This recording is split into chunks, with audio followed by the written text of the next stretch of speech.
Would you like to know how to play a Tibetan singing bowl in the most effective way?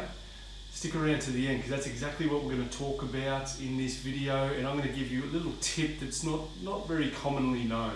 I'm Lockie from Lamaho Wellness, where it's our goal to help you get the most out of your meditation practice. So just to start out, you want to sit in a nice, comfortable position that supports your posture.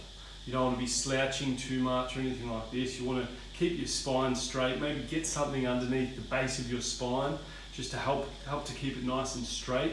And also just shoulders rotated back. If you're hunching over like this, it restricts the amount of air that you can breathe in, and we want to keep breathing while we're playing the bowl, because that's something that a lot of people do, myself included. When I started out, was when I was playing the bowl, I'd stop breathing, and you just sort of, you tense up, and it just helps with it basically helps with everything. So just keep the breath going.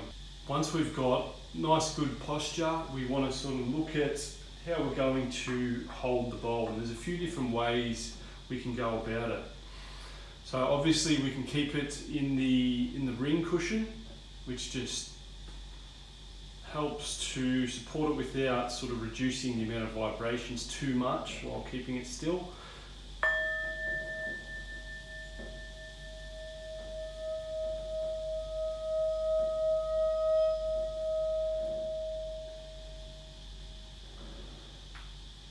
Or you can, I'll show you this one first, you can put it in your fingertips as well. You can sort of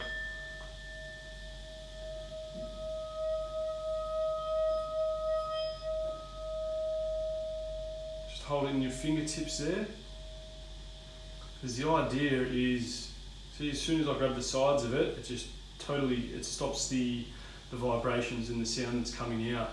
So another way for us to hold it, and this is the way that I would recommend, it's the way that I do it, and a lot of people hold it with these smaller bowls, is just putting it in the palm, just nice and snug into the palm of your hand.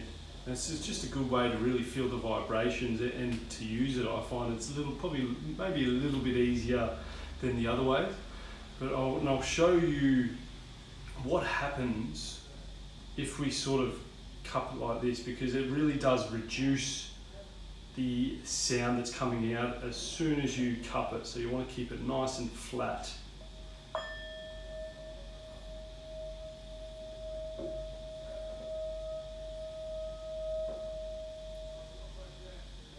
There's a couple of different ways that we can hold the striker as well.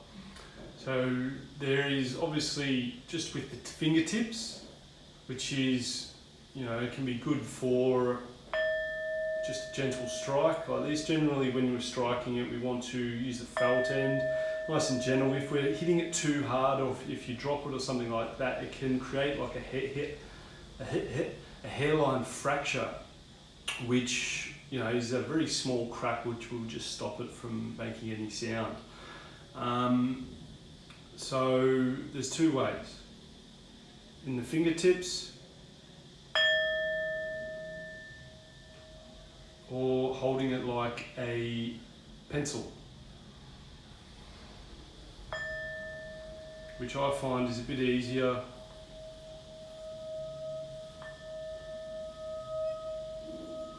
for both doing the striking and around the rim.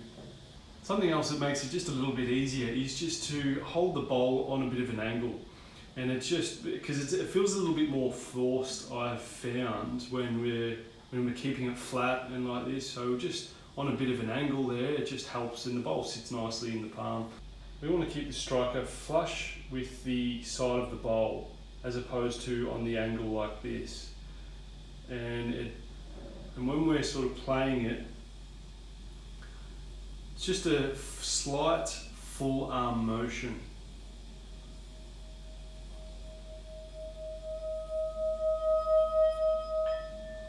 As opposed to just using the wrist,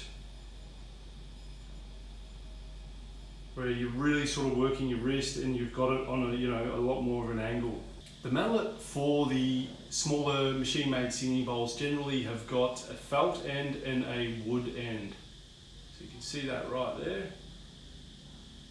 and there's slightly different sounds. Now the felt end is a little bit bit of a deeper sort of tone to it, whereas the wood end is a bit higher pitched.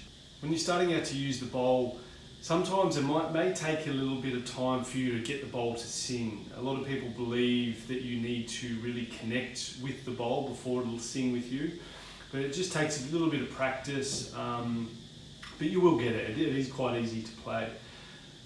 Another thing, when you're using the wood end or just a wood mallet, is if you're going too fast, it'll cause the wall of the wall or the side of the bowl just to vibrate a little bit too much. If that happens, you want to just slow it down and apply a little bit more pressure. I'll show you what I'm talking about. So going nice and fast.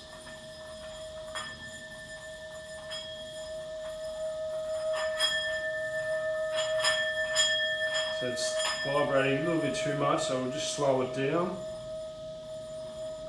Apply a little bit more pressure.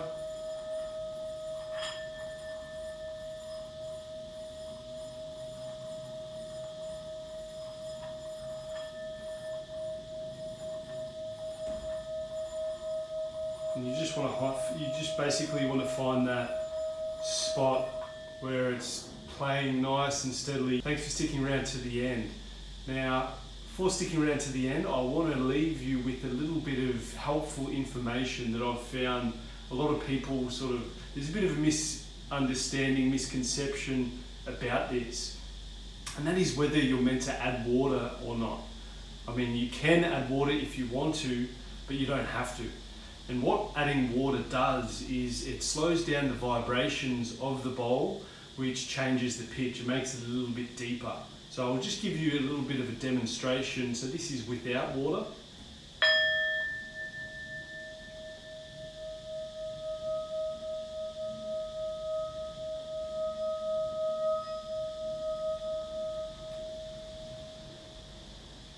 I'll put a bit of water in there.